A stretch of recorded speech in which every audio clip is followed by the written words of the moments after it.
Chef Boy, masarap ba yung sinigang ni Jude? Overcook siya.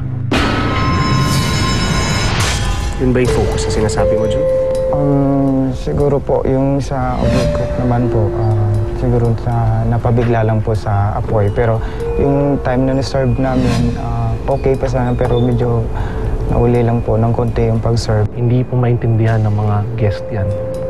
Hindi mo pwedeng sabihin na labas-pasok ako dito.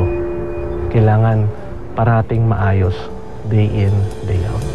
Kanina, street food yung team natin, di ba? Yung idea mo is combining street food with parang Italian flair. Feeling ko hindi siya masyado nag-work. Right? Your choice ng squid ball, kikiam, medyo nalunod siya doon sa sauce mo. Parang hindi mo yata masyado napag-isipan.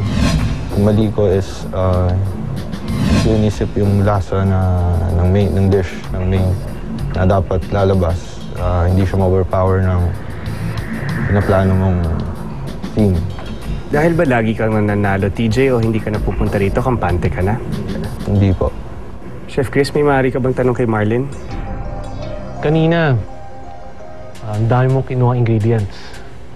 I think there were like 5. Hindi mo ba napag-isipan na parang binanggit ko kanina, 3 lang yung dapat mong kukunin na ingredients? Bawat cooks gagamit ng 3 ingredients at the most. Is it a sign na kuha lang ng kuha? Basta meron, tapos bahala na kung anong lulutuin. Parang ganun ba? Parang feeling ko magiging ano lang siya kung hindi ko lalagyan ng pork. Kaya po kinuha ko po yung pork, tapos po kumuha po ko ng tao para po sa dessert. Pinag-isipan ko pong mabuti po yung gagawin ko nga. Pero Marlin, ikaw yung purong-puro. Ikaw yung purong-puro na hindi nakikinig. Pumapasok ba dito at lumalabas din? Ano, gagawin natin tong habit? Hindi po. Kasi po ginagawa ko naman po talaga yung talagang hinihingi pong ng judge. Kaso nga lang po, siguro po talagang sa kagustuhan ko pong magpa-impress o magaling ako po yung pagluluto ko. Nagiging hindi na po maganda yung dating. Kasi sinisimulan sa pakikinig. Binigyan ka ng instructions, 3, kukuha ka ng 5. Eh dun pa lang, paano mo ma-execute ng tama? Sinabi sa'yo, 3, kuha 5. Sinabi sa'yo, sinigang, gagawin mo, nilaga. Akala ko po kasi yung itlog po, magkakakumbay na po sila sa isang putahe lang po. Dahil po, magkakasama sila eh. Hindi ko po alam na hiwalay po pala yung quail, yung balot, at saka po yung penoy. Akala ko po combine silang 3. Kaya kinuha ko po silang lahat. Sa kusina, hindi yung gusto niyo yung masusunod. Ang masusunod parate, si Chef. Tama po yun. Kinakailangan ko ng standard, kaya nga may recipe and procedures. Kung may recipe ka, procedures, instruction ang ibig sabihin. Dapat susundin mo yung pinaka-manual noon.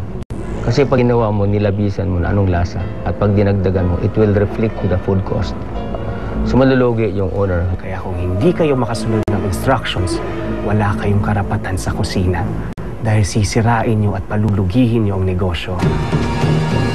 Chef Chris? Yung ginawa mo kanina na parang rebusado ang style, no? Medyo parang hindi ko alam kung pinag-isipan siya o napadang ka lang na, o sige, ito na lang gagawin ko.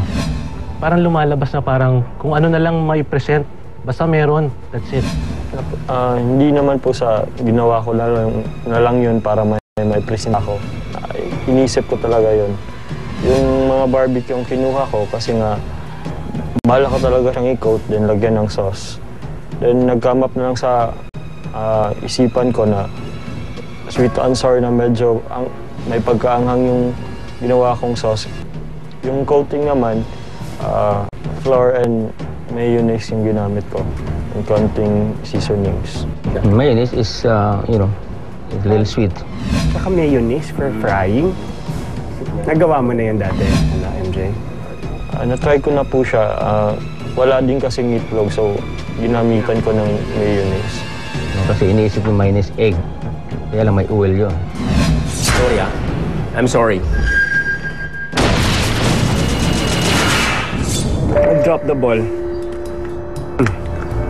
Dalawa sa inyo tatanggalin. Dahil double eliminations to. Dahil sa propesya ng babaylan, Sanggol na babae na pagdating ng takdang panahon ay siyang kikitil. Sayo. isang malupit na raha ay gagawin ng lahat upang manatili sa kapangyarihan sa pagkabihag